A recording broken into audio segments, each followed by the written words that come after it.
And we're going to continue to support him. He spoke after the game, and he wanted to pin it on himself and his performance, but we're not going to allow him to do that. It's a team game, so we're all in this together. You said he addressed the entire team in the locker room. Yeah. All right, let's get into this. Pull up a chair because we need to talk about something seismic that just went down in the NFL. Something that has the potential to completely reshape the landscape of one of the league's most storied and often tortured franchises. I'm telling you right now, if you aren't locked in on what's happening with the Cleveland Browns, you are missing what might be the most compelling, drama-filled story of the entire season. This isn't just about a rookie playing well. This is about a power shift, a cultural reset, and a statement so loud it echoes from the locker room all the way up to the owner's suite. It all revolves around two men, Myles Garrett and Shadeur Sanders. One is the established superstar, a titan of the game whose very name strikes fear into offensive coordinators. The other is the rookie, the prodigy who was doubted, overlooked, and forced to wait his turn. He put it up, and I'm just like, oh God, who was I even going to? I wasn't even looking down there to CIP, and then, I'm just looking. I'm just like, oh God, please.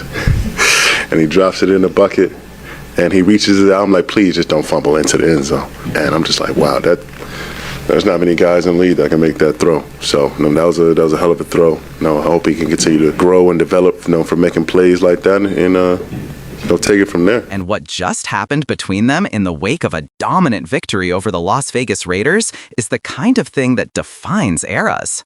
Let me paint the picture for you. The Browns just came off a game where their defense wasn't just good, it was historically vicious. They racked up 10 sacks. Let that number sink in. 10. They completely dismantled the Raiders' offense, leaving them in tatters. And at the center of that hurricane of destruction was Myles Garrett, putting on a clinic with 3 sacks of his own, a walking, breathing reminder of why he's the most dominant defensive force in the game today. Now, in that moment, what is the expected script? The best player on the field, after a performance like that, goes to the post-game press conference and basks in the glory. He talks about the defensive game plan, he talks about his individual matchups, he soaks in the well-deserved praise. And Garrett had every right to do exactly that, but he didn't.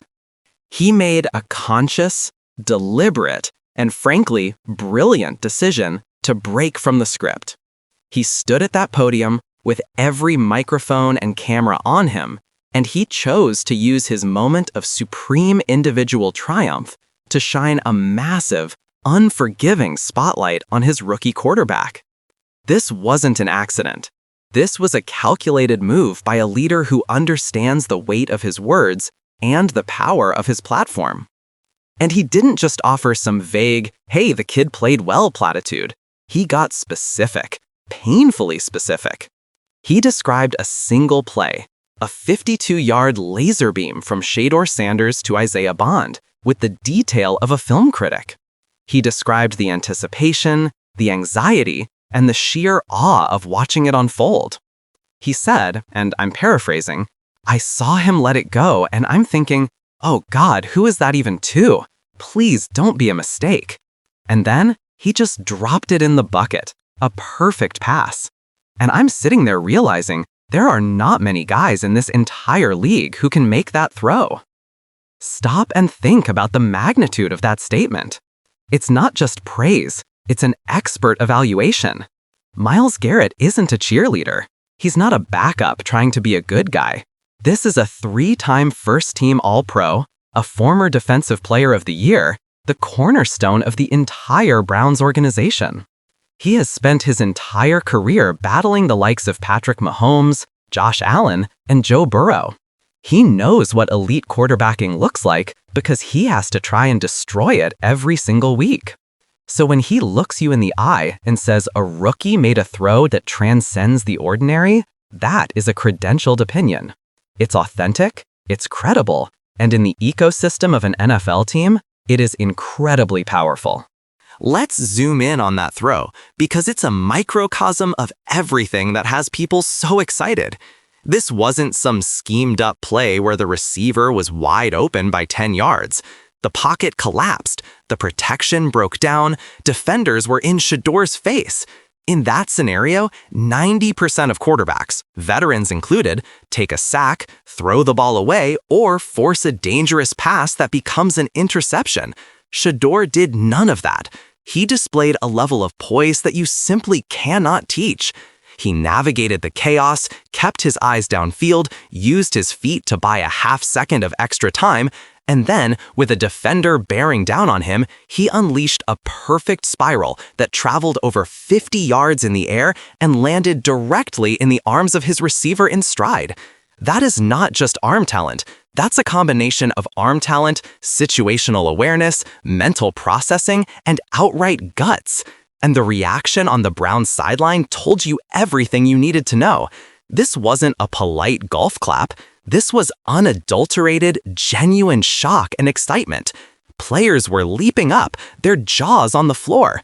These are professionals who have seen thousands of passes in their lives. They can instantly distinguish between a good play and a legendary one. That sideline eruption was a raw, unfiltered confirmation that they had just witnessed something special from their own teammate.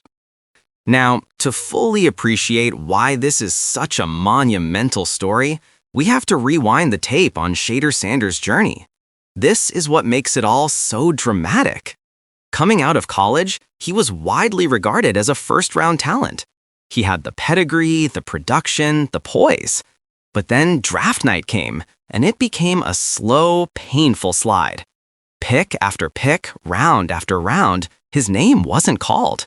He fell out of the first round, then the second, then the third. The speculation and criticism swirled. Was his arm not strong enough? Was he a product of his famous father's system? Were teams scared of the baggage that came with his confidence? The Cleveland Browns finally ended his fall in the 5th round with the 144th overall pick. The relief of being drafted was undoubtedly mixed with the sting of such a precipitous drop. But the humbling wasn't over. When he arrived at camp, he wasn't just low on the depth chart. He was at the very bottom, the 4th-string quarterback, behind Kenny Pickett, Joe Flacco, and the other rookie Dillon Gabriel. For a 4-year college starter used to being the man, this had to be a brutal reality check. This is where Shadeur's character was forged.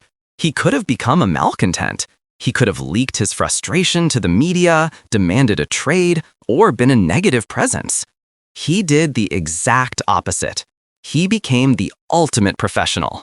He put his head down and went to work, dominating on the scout team, preparing as if he were the starter, even though he was getting virtually no meaningful reps.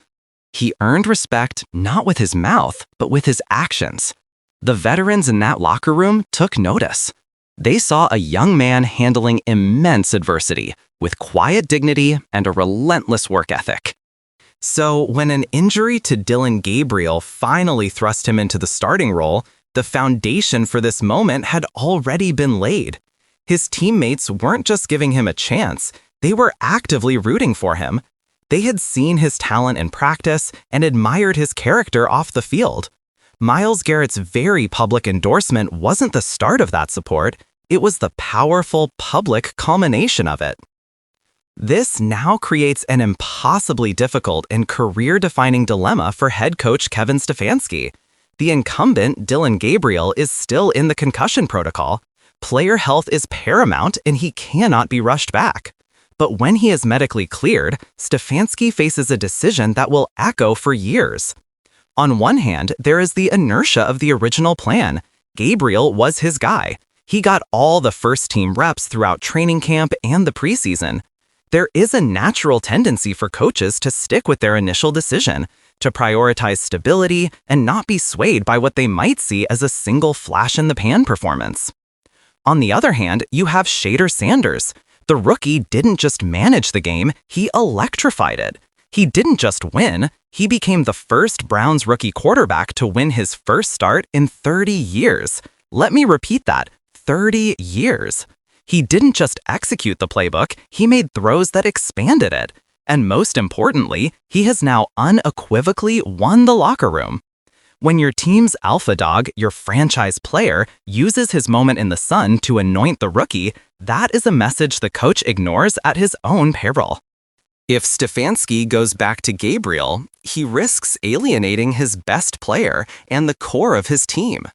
He would be telling them that their opinion, their belief, and the palpable new energy in the building don't matter. He could instantly create a divisive quarterback controversy that would poison the rest of the season. But if he names Shadeur the permanent starter, he is publicly admitting that his initial evaluation, that 3 other quarterbacks were better, was fundamentally flawed.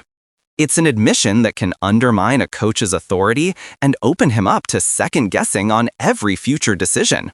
It's a massive, ego-swallowing pill to swallow.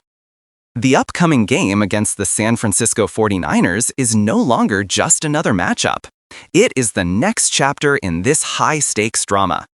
It's a brutal test against a well-coached, talented defense. How Shadeur performs will either solidify this revolution or give Stefanski a lifeline back to his original plan.